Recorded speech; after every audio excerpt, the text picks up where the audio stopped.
오늘 본문 사무엘상 17장 33절로 49절 같이 읽을까요? 시작. 사울이 다윗에게 이르되 네가 가서 저 블레셋 사람과 싸울 수 없으리니 너는 소년이요 그는 어려서부터 용사임이니라.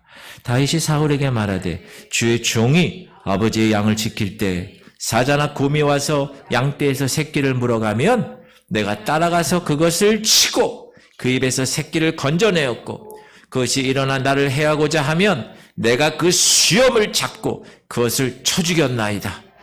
주의 종이 사자와 곰도 쳤은즉 살아계시는 하나님의 군대를 모욕한 이 할례받지 않는 블레셋 사람이리이까 그가 그 짐승의 하나와 같이 되리이다. 또 다윗이 이르되 여호와께서 나를 사자의 발톱과 곰의 발톱에서 건져내셨은즉 나를 이 블레셋 사람의 손에서도 건져내시리이다. 사울이 다윗에게 이르되 가라 여호와께서 너와 함께 계시기를 원하노라. 이에 사울이 자기 군복을 다윗에게 입히고 노투구를 그의 머리에 씌우고 또 그에게 갑옷을 입히매 다윗이 칼을 군복 위에 차고는 익숙하지 못하므로 시험적으로 걸어보다가 사울에게 말하되 익숙하지 못하니 이것을 입고 가지 못하겠나이다 하고 곧 벗고 손에 막대기를 가지고 시내에서 매끄러운 돌 5을 골라서 자기 목자의 제구 곧 주머니에 넣고 손에 물매를 가지고 블레셋 사람에게로 나아가니라. 블레셋 사람이 방패든 사람을 앞세우고 다윗에게로 점점 가까이 나아가니라. 그 블레셋 사람이 둘러보다가 다윗을 보고 업신여기니 이는 그가 젊고 붉고 용모가 아름다움이라. 블레셋 사람이 다윗에게 이르되 네가 나를 개로 여기고 막대기를 가지고 내게 나왔느냐 하고 그의 신들의 이름으로 다윗을 저주하고 그 블레셋 사람이 또 다윗에게 이르되 내게로 오라 내가 네 살을 공중의 새들과 들짐승들에게 주리라 하는지라.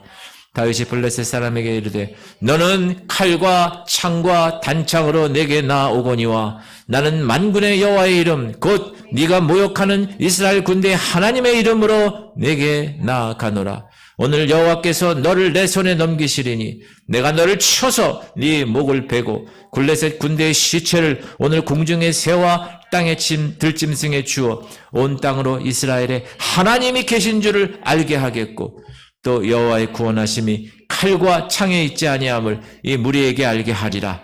전쟁은 여호와께 속한 것인즉 그가 너희를 우리 손에 넘기시리라.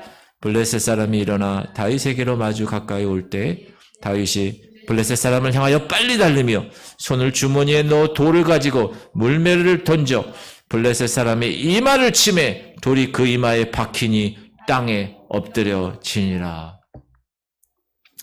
이 말씀을 읽기만 해도 막 가슴이 이야. 다윗과 골리앗의 싸움. 여러분, 교회 다니지 않는 사람들도 많이 아는 이야기입니다. 너무 극적이고 흥미진진한 이야기라서 한번 들어도 잊어먹지 않아요. 또한 우리가 보통 이렇게 얘기할 때 전력상 비교가 안 돼. 예를 들어서 우크라이나와 소련, 러시아죠. 전쟁하는 거를 다윗과 골리앗 이렇게 비교가 되지 않는 경기. 최홍만 알아요? 최홍만 거의 안녕하세요 최홍만이요. 이 사람 있죠? 큰 사람. 그 사람하고 조그만 사람하고 붙을 때 뭐라 그래요? 저건 말이죠. 저거는 다윗과 골리앗의 싸움이죠. 막 이렇게 얘기하잖아요. 해설자들이. 이스라엘은 지금 가나안에 정착했는데 거기에 블레셋이라는 민족으로부터 많은 고통을 당해왔습니다. 블레셋은 철기 문화를 가지고 있었기 때문에 군사 전력상 비교가 되지 않아요. 이스라엘하고 청동기 시대에 살았던 이스라엘하고. 우리가 잘 아는 삼손 이야기의 대상이 바로 블레셋이잖아요. 삼손이 죽자 단지파는 자신들이 얻은 땅에서 블레셋을 몰아내지 못하지요. 그래서 이스라엘의 최북단 라이스라는 지역으로 옮겨가서 살아야만 했습니다. 이후로 이 이스라엘은 블레셋의 속국으로 지내야만 했습니다. 그런데 이제 시간이 되어서 하나님의 시간이 되어서 그 이스라엘의 왕을 세우신 거예요. 사울 왕을. 그리고 점점 힘을 키워가는 거예요. 이스라엘이. 그거를 블레셋이 보는 거예요. 안 되겠다. 이번 기회에 확실하게 식민지라는 것을 못 박으려고 대군을 이끌고 지금 온 거예요. 자, 블레셋 쪽에서 싸움을 도두는 자가 나타났습니다. 그의 이름은 골리앗. 이 블레셋 지역에는요, 거인족이 살았어요. 아낙 자손이. 이 골리앗이 그 피를 이어받았어요. 그래서 키가 3m가 육박하는 거구. 제가 1m 83인데 제 크기의 2배 정도 되는 진짜 거인이죠. 그가 입은 갑옷과 투구의 무게가 56kg. 우리 여자분들 무게만 하는 거예요. 휘두르는 창이 11kg. 10kg짜리 쌀, 그걸 휘두르는 거야. 그거 들기도 힘든 걸. 그야말로 무지막지한 괴물이 나타나서 이스라엘 진영을 향해서 소리를 질러대는 거야. 이 17장을 우리가 처음부터 끝까지 읽어보면 이 모욕이라는 단어가 6번이나 나와요. 이스라엘을 모욕하고 하나님을 모욕하는, 그 모욕하는 말을 상과 골짜기가 다 울려 퍼지도록 그냥 큰 소리로 막 지저대는 거예요. 소리를 질러대는 거예요. 그러면서 그가 제안합니다. 야, 우리 한꺼번에 다 싸우지 말고 각 진영의 대표끼리 깨끗하게 1대1, 그걸 뭐라 그러죠? 완빵 게임이라고 그래요. 딱 해서 싸움을 끝내자. 왜 그랬을까요? 병력을 아끼고 물자를 아끼게 한 방안이었습니다. 생각해보면 워낙 전력이 약한 이스라엘에게는 더 유리하지 않았을까 싶지만 블레셋 입장에서 워낙 자신만만했기 때문에 굳이 저 식민지 될 이스라엘 백성들을 흠집을 내거나 죽이거나 파괴할 필요가 없다고 생각했던 것 같아요. 그래서 야, 너희 두목 나와. 한번 붙는 거예요. 조직, 여러분 조폭이 뭔지 알아요? 조폭? 조직 폭력배들이 싸울 때 이런 식으로 싸운다고 그래요.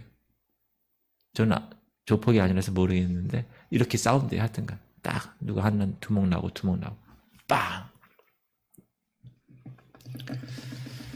두려움과 공포에 떠는 사울, 그리고 그의 백성들을 돌아보면서 우리가 영적으로 세상적으로 친화된 그리스도인임을 알게 됩니다. 자, 블레셋의 전략은 뭡니까? 허세를 부리는 거예요. 우는 사자처럼 으르렁거리는 거예요. 그래서 이스라엘로 하여금 두려움에 위축당하게 하는 거예요. 그 스스로 항복하게 하려고 최고의 고도의 심리전을 피는 거예요, 지금.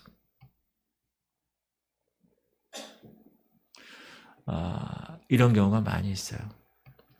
지금 엘라 골짜기를 사이에 두고 한 진영, 두 진영이 대치되고 있는 상태에서 40일 동안, 며칠 동안? 하루 이틀이 아니라 무려 40일 동안 아침 저녁으로 이 무지막한 이 골리앗 이 거인이 나타나가지고 한바탕 휘젓고 그냥 가는 거예요.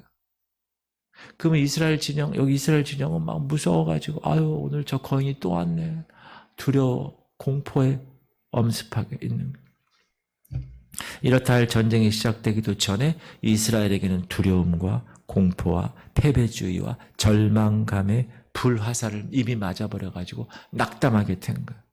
권투할 때 무슨 상태라고 그래요? 그로기 상태라고 그러죠. 그런 상태가 된 겁니다. 근데 이스라엘 이 진영에는 골리앗에 맞설 만한 사람이 아무도 없었던 거예요. 아마 꼽으라고 하면 누굴 꼽을 수 있을까요? 그래도 골리앗과 대결할 사람은 아마 사울 왕 정도, 아니면 그의 군대 장관 정도. 왜냐하면 사울은 그나마 그래도 용사였죠. 키도 컸죠. 전쟁을 승리로 이끌었던 경험도 있었죠. 무엇보다 이런 때를 위해서 왕으로 세움을 입은 사람이에요. 물론 하나님으로부터 우리가 지난 시간에 배웠지만 버림받은 상태였습니다. 그러나 회개하고 믿음을 구하고 하나님을 의뢰하고, 하나님 이번만 도와주세요. 싸우러 나가겠습니다. 허세를 떠는 골리앗과 맞짱을 떤다면 하나님이 혹시나 이 싸움에서 사울 왕을 도와줘서 이기지 않았을까 궁금해하지만 그러나 사울은 지금 낙담해 있는 거예요. 얼어 있는 거예요. 야, 이거 어떻게 안 될까? 그런 요행을 바라는 중에 소년 다윗을 내보내는 비겁함을 보여줍니다. 한편으로는 이해도 가요. 왜? 당시 철병고로 무장한 블레셋과 제대로 된 칼이라고는 단 2자루밖에 없었던 이스라엘. 어디 감히 대항할 수가 있겠어요? 지금으로 얘기하면 핵폭탄하고 최신 전투기로 무장했어요. 항공모함에서. 근데 거기서 소총 들고 싸우자 그러는 거예요. 무모한 싸움이죠. 여기서 질문 드립니다. 대답하세요. 그럼 왜 하나님은 이스라엘 나라에게 강력한 무기를 주지 않으셨을까요?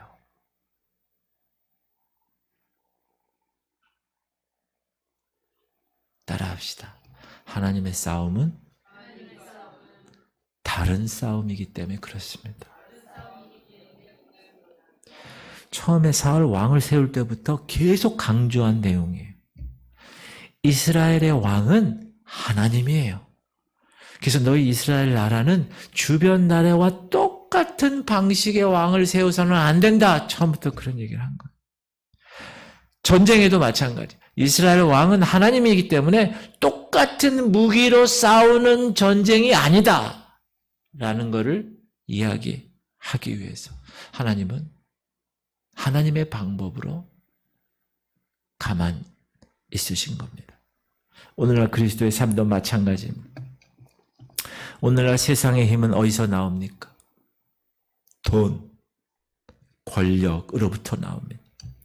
그러므로 그리스도인들이 세상과 똑같은 방법으로 살아서는 승리의 삶을 살 수가 없습니다. 그리스도인에게서 주신 예수님의 말씀대로 사셔야 되는 거예요. 오리를 가자고 하면 십리를 가고 오른뺨을 치더든 왼뺨을 돌려대라. 예수님을 체포하기 위해서 칼을 들고 달려오는 세상을 향하여 칼로 대항하는 베드로에게 예수님 뭐라고 그러세요? 네 칼을 도로 칼집에 꽂으라. 칼을 가지는 자는 칼로 망하느니라. 이게 여러분 진리예요. 제가 어렸을 때 5.16 혁명에 의해서 총으로 정권을 잡은 대통령이 한 분 있었습니다. 근데 그분이 나중에 총으로 죽습니다. 그 대통령 부인도 총으로 죽고 자신도 부하한테 총에 맞아 죽습니다. 네 칼을 도로 칼집에 꽂아. 그거는 세상 방법이야. 하나님의 방법이 아니란다.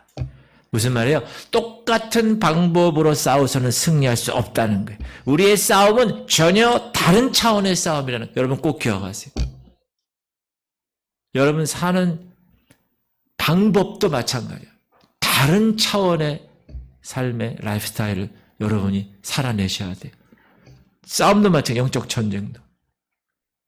그런데 오늘날 그리스도인들이 너무도 세상 친화적으로 되어버렸다는 거예요. 객관적으로 전력을 비교하기 시작합니다. 거대한 세상의 권력, 우와, 부조리, 무자비함 앞에서 우리 그리스도인들이 할 일이 없어요. 우리 그리스도인들이 할 일이 뭐가 있을까요? 기도하고 말씀 보고 전도하고 섬기는 정도밖에 됐어요. 그래서 사람들이요, 세상 친화적인 그리스도인들이 생각이 이렇게 하는 거예요. 야, 이렇게 해서 우리가 기도해서 세상이 변하겠어? 이렇게 생각하는 거예요. 야, 우리가 남겨둔 이 작은 것을 드리는 것으로 세상이 변하겠어? 이렇게 생각한다는 거예요. 사랑하는 성도님들, 우리 마음 가운데 만약에 이러한 마음이 꽉 차 있다면 우리의 시각과 사고가 지금 골리앗에 사로잡혀 있다는 증거입니다. 골리앗의 두려움과 절망감의 불화살에 맞은 사울과 그의 백성과 다름이 없는 상태라는 것입니다. 여러분, 우리는 차원이 다른 사람이에요. 꼭 기억하세요. 여러분 이 땅에 살지만 하늘에 속한 자 우리는 차원이 다른 사람이라니까요. 여러분 싸우는 것도 차원이 달라야 되고 말하는 것도 차원이 달라야 되고 여러분 삶의 생활 방식이 차원이 달라요. 똑같으면 안 돼. 세상 사람하고. 거기에 걸맞게 사십시오. 하나님의 자녀에 걸맞는 삶. 두 번째 생각할 것은 하나님께 사로잡혀 생각하고 행동하는 그리스도인인 목동 다윗입니다.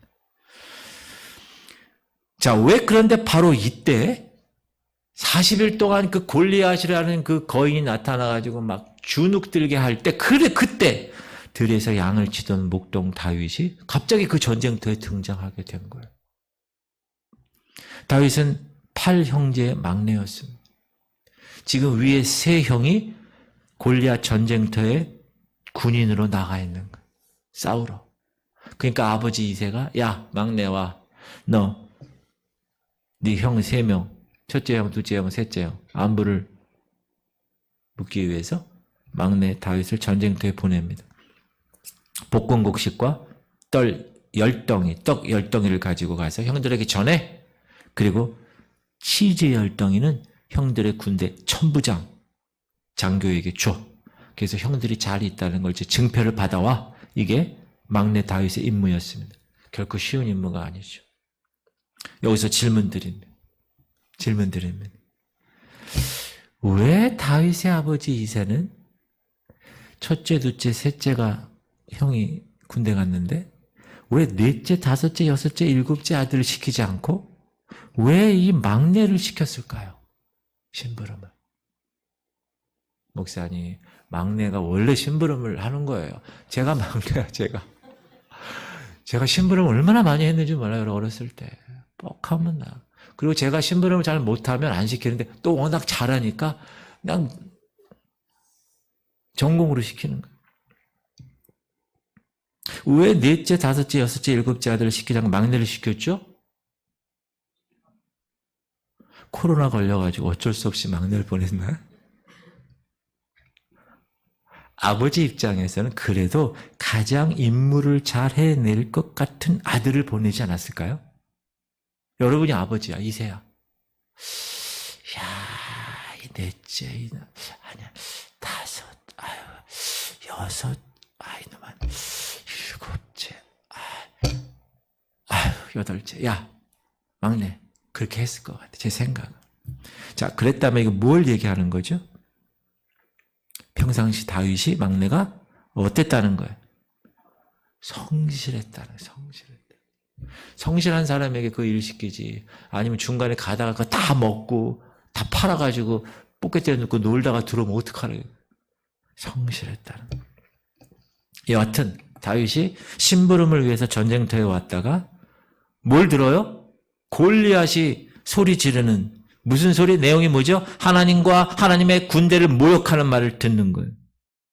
그런데 지금 사울과 그의 백성들은 어떻게 들었어요? 주눅 들고 두려웠고 떨리고 막 이러는데 다윗은 전혀 다른 반응을 보였어요. 전혀 다른 반응. 시작.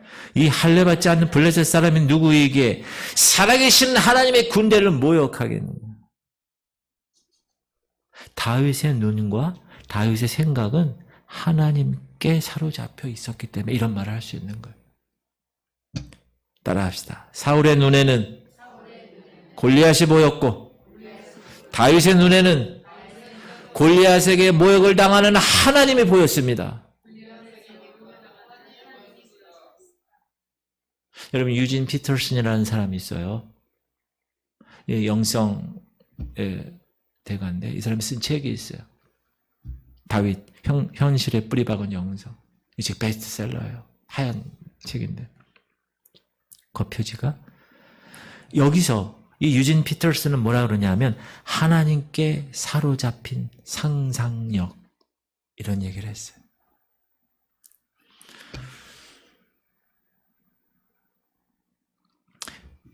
평상시에 하나님에 대한 생각으로 그 하나님에 대한 상상력으로 준비되어 있고 가득 차 있었던 사람이었기 때문에 딱 나갔을 때 골리앗이라는 그 어마어마한 거인이 얘기해도 사울 왕이나 이스라엘 백성처럼 반응한 게 아니에요. 너 누군데 하나님의 지금 백성 군대를 모욕하고 있어? 딱 그렇게 얘기한 거예요. 이야, 다윗이 막내 지금 한 초등학교 한 5, 6학년 되지 않았을까? 제 생각에 그 정도 나이 되는데 전쟁에서 그냥 싸움만 했던 그 골리앗한테 그렇게 얘기하는 거예요. 이건 뭐죠? 하나님께 사로잡혔기 때문에 그래요. 그런데 그 믿음에 걸림돌이 생긴 거예요. 첫째 형 엘리압이 갑자기 다윗 온 걸 보고 이 자식이 이거 심심해서 왔어? 너 구경하러 왔어? 이 자식이 너 같은 놈이 뭘 할 수 있어? 빨리 가 임마! 이렇게 핀잔을 주는 거예요. 우리 큰형이 나한테 핀잔을 많이 준 것 같아. 생각해보니까. 여러분 이 형제들이 있으면 똑같이 크잖아요. 계속 10년이고 20년이고 꼭 똑같이 가는 거니까 이 위에 형은 맨 밑에 있는 애가 계속 어리게 보이는 거야. 그만 얘기해야지. 더 나왔다가 가족 얘기 나와서.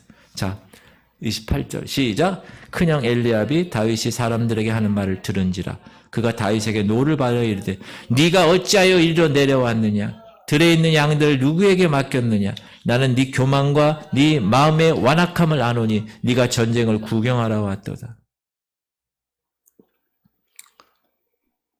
그렇게 얘기하니까 이 사울 왕이 이 다윗이 그렇게 얘기하니까 사울 왕이 어디 의지할 데가 없어요. 그 애한테 의지하는 거예요. 다윗에게. 근데 암만 봐도 이 녀석 초등학교 한 5, 6학년 되는 놈이 어떻게 가서 싸워요. 그러니까 사울도 야, 넌 아직 어리잖아. 야, 골리앗 저놈은 어려서부터 용사야. 다윗에게 김을 빼놓습니다. 시작. 사울이 다윗에게 이르되 네가 가서 저 블레셋 사람과 싸울 수 없으리니 너는 소년이요 그는 어려서부터 용사입니다. 사랑하는 성도님들, 패배에 쩌든 마음은 우리 내부의 골리앗입니다. 다시 패배에 쩌든 마음은 우리 내부의 골리앗입니다. 쉽게 말하면 지금 다윗은 3명의 골리앗과 싸우는 거예요. 지금 눈앞에 있는 진짜 골리앗, 그리고 사울, 그리고 큰형, 이 3명 엘리압, 이 싸워야 되는 거예요. 근데 놀라운 것이 있어요. 뭐냐? 다윗이 개의치 않았어요. 그것에 신경 쓰지 않아서 형이 얘기하는 거, 왕이 얘기하는 거, 골리앗이 얘기하는 거 신경 쓰지 않았다는 거예요. 그러면서 자신의 경험을 얘기합니다. 평소의 경험. 자신이 목동으로 자신의 양떼를 지킬 때 사자, 곰 습격하면 사자와 곰과 싸워서 나는 양떼를 지켰어. 시작.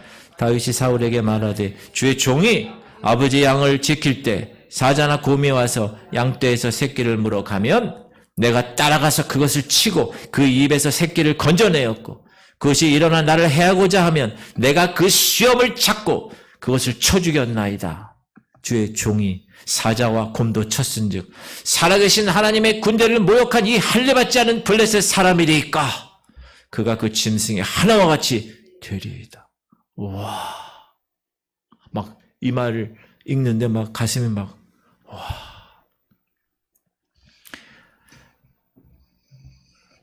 다윗에게 이 말은요, 다윗에게 약간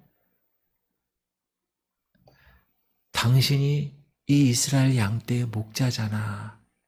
근데 당신이 지금 양떼를 지켜야 되지 않아? 나는 사자와 곰 지켜가지고 지금 양떼를 지켰어. 이렇게 자신의 힘을 과시하는 거였을까요? 아니, 그것도 아니에요. 시작. 또 다윗이 이르되 여호와께서 나를 사자의 발톱과 곰의 발톱에서 건져내셨은즉 나를 이 블레셋 사람의 손에서도 건져내시리이다. 이야. 다윗은 평상시 목동으로 있을 때도 그 삶이 하나님의 도우심이었다는 것을 알고 있었어요. 다윗은 평상시 자신을 이렇게 지켜주신 하나님이라면 이 전쟁터에서도 지켜줄 것이라는 것을 믿었어요. 평상시에 다윗의 삶. 다윗이 26절, 36절에 각각 하나님을 얘기할 때 어떤 하나님이라고 얘기하는지 아세요? 26절 시작. 다윗이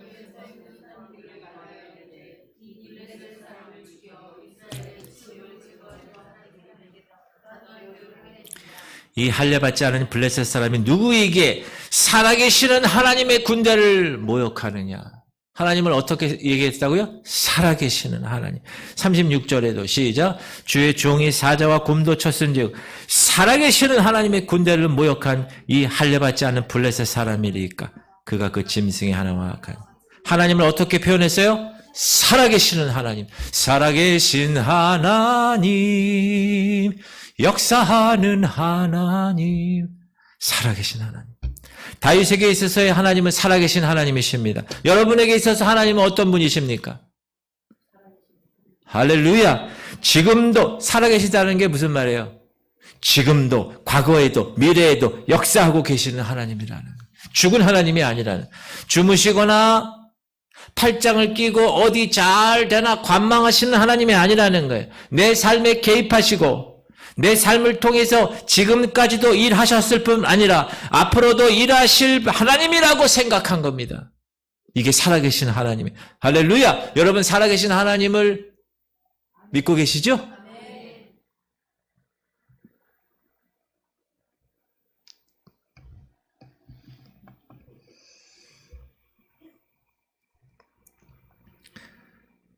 사랑하는 성도님들, 다윗의 용기는 객기가 아닙니다. 하나님의 주권을 인정하는 것으로부터 나온 용기입니다. 또한 다윗은 사무엘을 통해서 하나님께 기름 부음 받은 자였어요. 그죠? 그때 사무엘이 와가지고 막내에게 기름 부었잖아요. 왕으로. 이스라엘 백성을 곤경에서 구할 자야. 약속을 받았어. 막 그것이 이때가 아닐까 생각했을 것입니다. 그래서 다윗은 당당하게 나설 수 있었습니다. 그 기름 부음 받을 때 성령 충만했다고 나오잖아요. 그러니까 그때부터 다윗은 성령 충만한 삶을 산 거예요. 준비한 거예요. 사랑하는 성도님들, 우리의 시각이 세상에 사로잡히지 않도록 해야 합니다. 그리스도인들에게는 하나님의 시각과 하나님께 사로잡힌 생각이 필요합니다. 다시, 그리스도인들에게는 하나님의 시각과 하나님께 사로잡힌 생각으로 가득 차야 합니다. 그런데 그 하나님의 시각과 하나님께 사로잡히는 생각은 하루아침에 이루어지지 않는다는 거예요. 다윗의 영성은 하루아침에 이루어지지 않았습니다. 세월을 두고 훈련하고 시간을 두고 연습하고 매일매일 삶을 통해서 완성된 삶. 그래서 그는 골리앗 앞에 섰을 때도 평상시처럼 선 것입니다. 그리고 그렇게 훈련된 평상시의 모습이 하나님의 시각과 하나님께 사로잡힌 평상시의 그 생각이 다윗으로 하여금 하나님을 모욕하는 저 골리앗에 대해서 가만히 있을 수 없게 만들었어요. 그리고 그는 평상시에 그 모습 그대로 나간 거예요. 그래서 승리한 거예요. 그게 제일 중요해요, 여러분. 평상시에 하나님의 생각과 하나님께 사로잡힌 생각을 하면 비상시에 승리합니다. 나중에 비상시에 아이고 야 이런 게 아니에요. 평상시에 준비한 사람은 비상시가 돼도 그대로 똑같이. 할렐루야. 이 다윗. 그래서 외국 사람 중에 다윗이라는 이름이 많아요. 남자들이. 다윗. 다윗. 세 번째 생각할 것은 다윗이 골리앗 향해 달려갔는데 자신의 방법으로 싸웠다는 것. 이게 우리 그리스도인들의 싸움이라는 것. 여러분, 사울 왕의 생각대로라면 다윗을 내보내면 돼요, 안 돼요? 안 되죠. 그런데 시간이 지나면서 사울도 어쩔 수 없어 이제. 그래서 골리앗을 상대로 내보냅니다. 할 수 없이 자기 갑옷, 자기 군복 칼 주는 거예요. 다윗이 사울의 성의를 봐서 한번 입어보는 거예요. 맞겠어요? 익숙하지 않아. 벗어나. 왕이시여, 익숙하지 않아요. 그래서 익숙하게 평상시대로 막대기와 물맨만을 가지고 골리앗 앞에 나갑니다. 익숙한 것으로. 다윗은 골짜기에 내려가서 시내에서 매끄러운 돌을 고르기 위해 앉았습니다. 엘라 골짜기 한쪽에는 오만하고 사나운 블레셋 군대가 있고 다른 한쪽에는 나약함과 불안에 떠는 타락한 이스라엘 군대가 있습니다. 한쪽에는 힘만 믿고 으르렁거리는 멍청한 거인이 있고 한쪽에는 기름 부음을 받았지만 결함투성이의 왕이 앉아 있습니다. 사실 이 다윗의 싸움은 양쪽 모두와의 싸움이었습니다. 오만 불선하여 하나님을 대적하는 세력과도 싸워야 했고 하나님에 대한 신뢰를 잃어버리고 세상에 질질 끌려가는 이스라엘과도 싸워야 하는 싸움이었습니다. 한쪽은 심판을 해야 되고 다른 한쪽은 치유를 해야 하는 싸움이었습니다. 다윗은 신중하게 돌을 골랐을 것입니다. 골짜기에 물이 지나가면서 매끄럽게 된 돌 5개, 그리고 자신이 가장 잘 다룰 만한 돌 찾습니다. 그 돌을 찾는 동안 다윗은 무슨 생각을 했을까요? 하나님의 도우심을 찾고 기도했을 것입니다. 골리앗은 이 조그만 애기가 나오니까 어처구니가 없다는 듯 블레셋 신들의 이름으로 다윗을 저주했습니다. 그런 골리앗에게 다윗은 이 전쟁의 의미를 한 수 가르쳐 줍니다. 이 어린아이가. 시작. 오늘 어디 갔어? 시작. 오늘 여호와께서 너를 내 손에 넘기시리니 내가 너를 쳐서 네 목을 베고 블레셋 군대의 시체를 오늘 공중의 새와 땅의 들짐승에게 주어 온 땅으로 이스라엘의 하나님이 계신 줄 알게 하겠고 또 여호와의 구원하심이 칼과 창에 있지 아니함을 이 무리에게 알게 하리라. 전쟁은 여호와께 속한 것인즉 그가 너희를 우리 손에 넘기시리라. 이야, 바로 이것이 다윗의 상상력을 통해서 다윗을 사로잡고 있었던 생각입니다. 이스라엘 가운데 하나님이 살아계시다. 전쟁은 칼과 창이 아니라 하나님 손에 달려있어. 이것이 평상시 다윗이 묵상한 그 묵상의 결과입니다. 평상시. 그리고 다윗은 평상시 그 믿음대로 나가고 평상시 익숙한 대로 물맷돌을 갖고 나가게 된 것입니다. 육중한 거구와 엄청난 군장을 갖추고 땅을 진동하며 달려오는 그 골리앗을 향해 다윗은 주위를 빨리 달리면서 그의 빈틈을 찾아갑니다.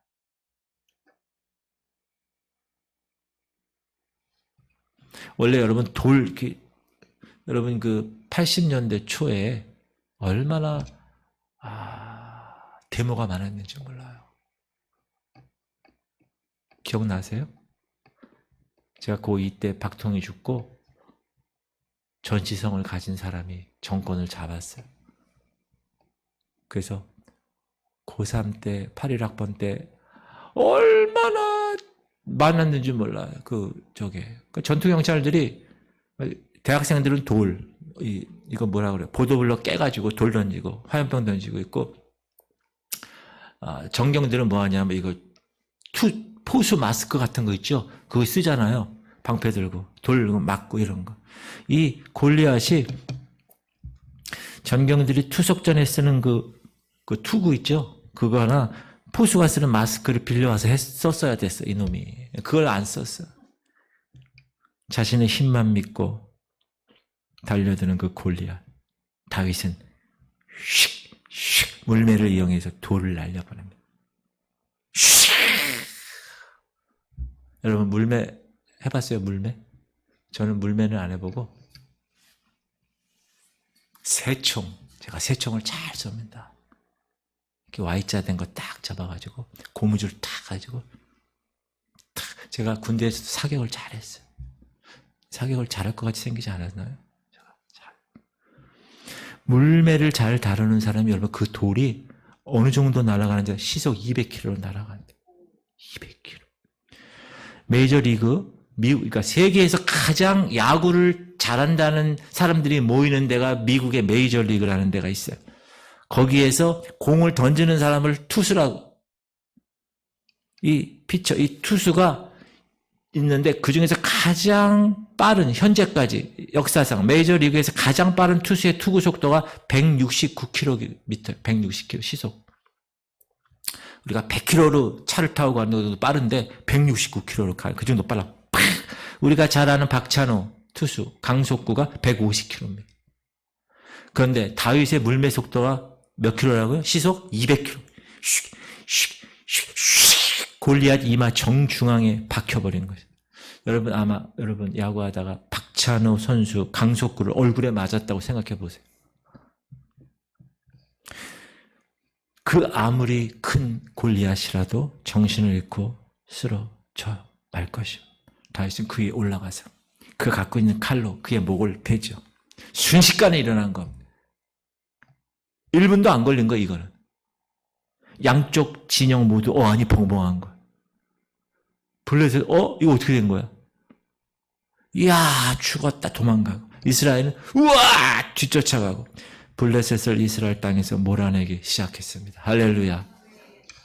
아무도 예기치 못한 승리였습니다. 이 승리는 따라서 다윗의 믿음의 상상력의 승리였습니다. 또한 그 상상력을 평상시에 목동으로 자기의 잡으로 삶을 살아갈 때 실력을 쌓았던 경험의 승리였다는 거예요. 그리고 하나님의 때를 알고 용기 있게 달려나간 그때 실천의 승리. 이 세 가지 승리가 다윗의 승리입니다. 너무 멋지지 않아요? 여러분, 예수님이 이 땅에서 보여주신 승리도 이와 같은 승리입니다. 세상이 전혀 예상하지 못한 승리. 예수님을 죽이면 승리할 것이라고 세상은 생각했어요. 엄청난 세상의 권력으로 예수님을 죽였어요. 예수님을 따르던 제자들 세상 앞에 두려워해서 다 도망갔어요. 예수님은 여러 번 말씀했어요. 그런데도 깨닫지 못해 제자들은. 그러나 예수께서 십자가에서 죽으시고 3일 만에 부활하시자. 그 제자들이 변화된 삶을 살기 시작한 것입니다. 사랑하는 성도님들, 오늘 이야기에서 우리는 누구와 비슷합니까? 목사님, 저는 다윗 같은 사람이잖아요. 물론 그렇게 말하는 사람도 있을 것입니다. 그러나 우리는 먼저 사실 골리앗 앞에서 떨고 있는 이스라엘 백성 같은 존재였다는 사실이에요. 그러나 다윗을 통해 승리가 주어지니까 블레셋을 쫓아 승리를 경험한 사람들입니다. 예수 그리스도로 인하여서. 이제 우리는 그 다윗의 싸움을 통해서, 그 예수 그리스도의 싸움을 통해서 배워야 합니다. 하나님에 대한 믿음의 상상력을 키워나가십시오. 그리고 자신만이 능숙하게 다룰 수 있는 저마다의 물매를 가지고 있어야 돼요. 여러분 잘하는 것으로 계속 훈련하셔야 돼요. 여러분 잘하는 거로. 장점으로 일하는 것, 잘하는 것. 그것이 하나님이 여러분에게 각자 주신 달란트. 현재 내 자리에게서 하고 있는 일, 여러분의 job, 여러분의 일자리, 여러분이 있는 그곳에서 하나님이 주신 소명으로 그 일을 이해하고, 그래서 vocation이 소명이라는 뜻도 있고 직업이라는 뜻도 있어요. vocation이라는 뜻 자체가. 그리고 하나님께서 그것을 통해 일하실 것을 믿고 순종해 나가는 거예요. 그러니까 이거는 목사가 교회에서만 하는 게 아니야. 여러분이 직장 일터에서 하나님이 이 일을 나에게 주신 소명이라고 알고 하나님에 대한 믿음의 상상력을 키우고 나에 대한 내가 갖고 있는 달란트에서 능숙하게 잘할 수 있는 내만의 물매를 갖고 그리고 세상을 정복하며 다스리며 그곳에서 승리해 나가는 거예요. 할렐루야. 그거를 내가 할 수 있다고 믿고 가는 거예요. 세상의 그 거대한 바벨론의 그 거대한 그 세력 앞에 주눅드는 게 아니야. 다윗처럼 그렇게 하나님께서 그것을 통해 일하실 것을 믿고 달려나가는 거예요. 그냥. 시편에 이런 말씀이 있는데 시작. 주께서 내 마음을 넓히시면 내가 주의 계명의 길로 달려가리이다. 주께서 내 마음을 넓히신다. 무슨 뜻일까요? 그건 주님이 내 마음을 사로잡으시는 거예요. 내 마음을 하나님이 사로잡으시니 내가 주의 계명의 길로 달려가겠습니다. 사랑하는 성도님들, 우리가 주님의 말씀에 순종하여 다름질하는 삶에 있어서 세상이 얼마나 힘들고 세상이 얼마나 크고 세상이 얼마나 험하고 세상이 얼마나 무섭느냐, 그것은 중요하지 않습니다. 그건 중요하지 않아요. 중요한 것은 뭡니까? 따라합시다. 내 마음을 누가 사로잡느냐. 그게 중요한 거예요. 세상이 내 마음을 사로잡으면 나는 꼼짝달싹 없는 거예요. 할 수가 없는 거예요. 야, 너 같은 것이 뭐 하겠어? 넌 소년이야. 집에 가 임마.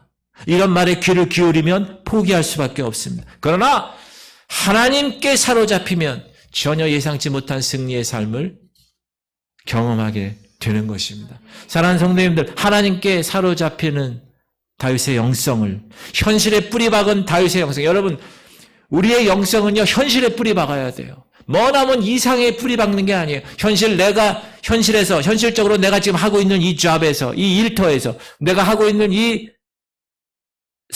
사역에 의해서 하나 평소에 훈련되었던 그 다윗의 영성처럼 평상시에 내가 준비하고 있다가 때가 되면 그걸 실천하는 거예요. 골리앗 앞에서, 세상의 그 큰 벽 앞에서 주눅들지 않고 과감하게 나가서 실천하는 다윗의 영성. 그 영성이 여러분의 영성이 되시길 주님의 이름으로 축복합니다. 여러분, 이게 얼마나 중요한 건지 말이에요. 청년들에게 제가 이런 말을 많이 하고 있는데, 처음에 가면요, 세상에 졸업하고 직장 가거나 이러면 세상이 얼마나 거대한지 몰라. 그러나 다윗처럼 평소에 하나님께 사로잡혀 있고 평소에 내 것으로 내가 가장 익숙하게 하는 그 영역, 수학도 좋고 영역도 좋고 영어도 좋고 뭐 많잖아요. 그런 영역이. 그런 영역에서 최선을 다하는 거예요. 골리앗에 주눅들지 않고. 여러분, 그런 삶을 하나님께서 원하시는 거예요. 여러분들 되시기 바랍니다.